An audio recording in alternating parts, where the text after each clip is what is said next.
أما السفينة فكانت لمساكين يعملون في البحر فأردت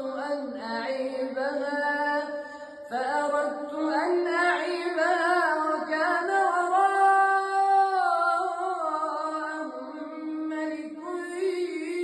يأخذ كل سفينة غصبا